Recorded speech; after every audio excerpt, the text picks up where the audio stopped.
Oi, gente, eu me chamo Beatriz e eu vim apresentar para vocês os classificadores na Libras. Os classificadores na Libras são usados no caso de não conhecer o sinal próprio em determinado termo. Em algumas cidades onde não existem escolas ou associações de surdos, eles se comunicam através de gestos e mímicas, sendo que alguns deles são parecidos com classificadores. Eles são configuração de mãos que especificam e retratam visualmente as ideias na língua de sinais. E dependendo do contexto, existem diferentes sinais para a mesma palavra. Um exemplo é o verbo cair, porque na língua portuguesa o verbo não se altera, ele permanece na sua mesma forma, porque a gente sabe que quando as coisas caem, elas caem de um modo diferente. Eu vou colocar 3 exemplos: o papel, um carro e uma pessoa. Elas caem na língua portuguesa, só diz que cai. Porém, na língua de sinais, é preciso representar os elementos do modo que acontecem. Tem que retratar da forma mais fiel que conseguir, através das mãos e da expressão facial. Então, vou dar os 3 exemplos que eu citei anteriormente, que, como a gente sabe, pessoa, carro e papel, eles caem de uma forma diferente, porém, na língua portuguesa é o mesmo cair. Já na língua de sinais, é preciso especificar. Por exemplo, pessoa tem esse sinal, mas em classificadores, pessoa vai ser esse sinal. A pessoa está andando e caiu. Papel é esse sinal. Quando o papel caiu, ele faz isso. O sinal de carro é esse. Mas em classificadores, o sinal vai ser esse. O carro caiu. Porque na língua de sinais, os classificadores são icônicos. Eles representam e reproduzem com exatidão e fidelidade. Na língua portuguesa não explicita. Já na língua de sinais, precisa especificar a ação. Ela explica com maior clareza, porque é bem detalhista, no quesito de classificadores, em relação aos verbos. E essa foi uma explanação sobre os classificadores na Libras, e espero que tenha ajudado. Tchau. Bom dia. Meu nome é Lá de A.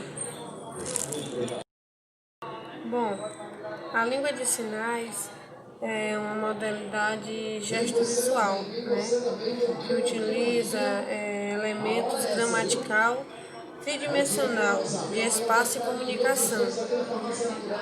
A gente que está aprendendo, e uma pessoa que está aprendendo a língua de sinais, ela precisa ficar muito atenta, né, observando cada informação que está ali naquele espaço, tudo, né, para que ela não venha perder a verdadeira comunicação, né, de entender tudo aquilo.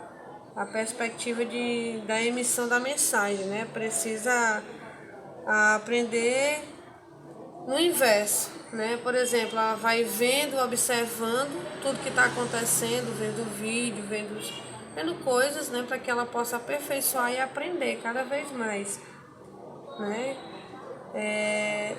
A gente tem os advérbios perto e longe, né? Que sinais muito distintos. São algumas linguagens do corpo que são muito distintas, né? O movimento corporal e facial é muito importante, né, para você ter uma ideia realmente do que é que você está passando e do que é que você está entendendo também por aquilo, né, porque se você fizer uma gesticulação não muito visual, pode ser que aquela interpretação seja entendida de um modo errado, né, de uma outra coisa. Não venha mostrar realmente o que você quer expressar, né? E tem 3 sinais, né? De longe, perspectivo, longe muito, né, que é outra perspectiva, e longe médio. Desta forma também tem o perto, né, porque é o pertinho, né, aí vem o perto, aí vem o longe e o muito longe, né? Essas são algumas dos sinais que vêm ser mostrados, né?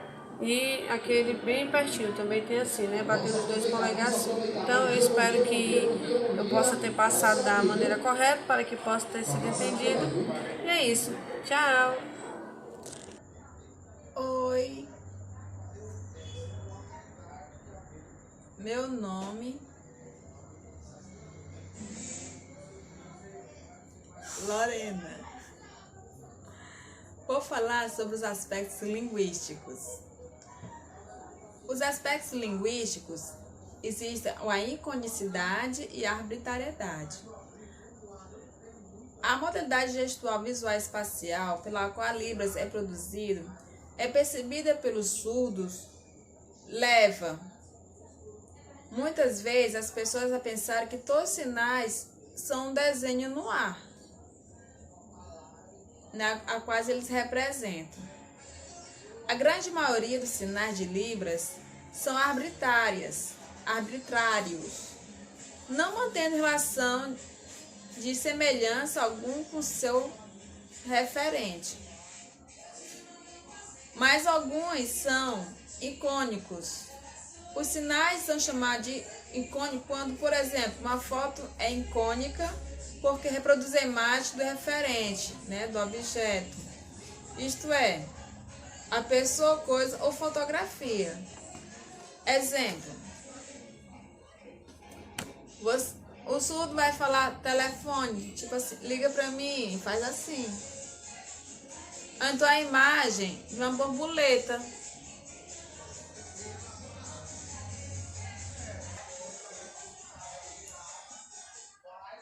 Isso não significa que todos os icônicos são iguais em todos os lugares. Exemplo, Libras aqui no Brasil é um tronco, como se fosse de árvore, né? Sacudindo. E na China, o LSC, língua de sinais chinesa, representa apenas tronco, como as duas mãos e os dedos, indicador e polegar, ficam abertos e curvos.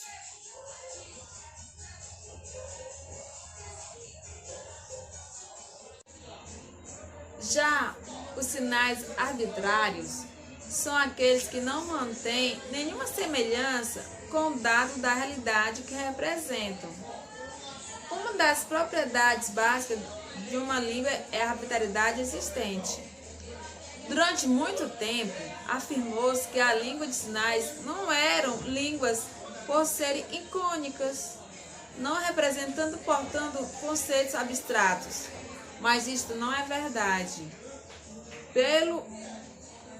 Pois em língua de sinais, tais conceitos também podem ser representados em toda a complexidade.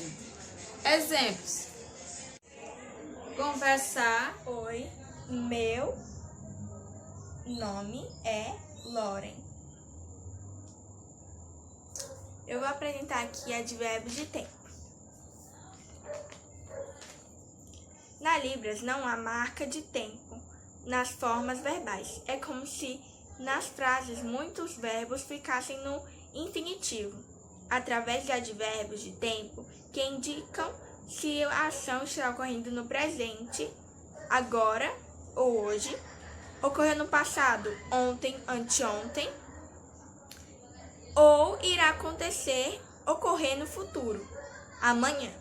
Por isso, os advérbios geralmente vêm no começo da frase, mas podem ser usados também no final.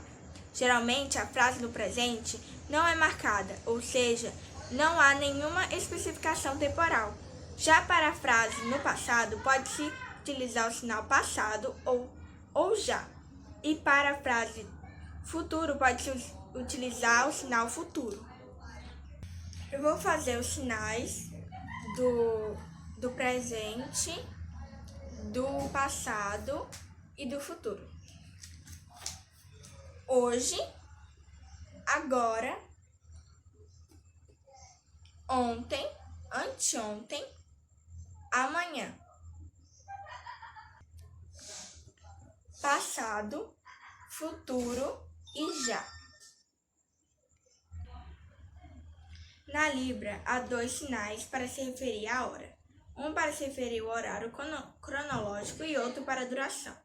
O sinal hora, com sentido tempo cronológico, é um sinalizado por um apontar para o pulso e, quando utilizado uma frase interrogativa, expressão interrogativa. Que hora? Tem um acréscimo da expressão facial para a frase interrogativa. Para a relação de horas, de dia, sinaliza-se sinal hora, seguindo ao numerais. Para a quantidade, após 12 horas, são se continuar a contagem, começa a contar novamente.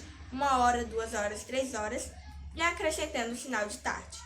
Quando necessário, porque geralmente pelo conexo já sabe se o sinalizador está se referindo a manhã, tarde, noite ou madrugada. O sinal hora, com sentido de tempo decorrido ou duração, é sinalizado por um círculo ao redor do rosto e, quando utilizado em uma frase interrogativa, expressão interrogativa. Quantas horas? Tem um acréscimo da expressão facial para a frase interrogativa.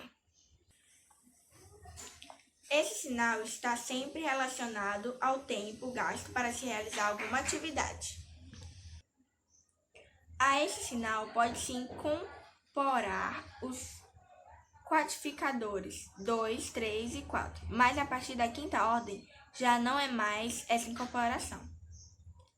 Exemplos: viajar, São Paulo, quantas horas? Trabalhar, escola, quantas horas? Eu vou fazer a expressão facial.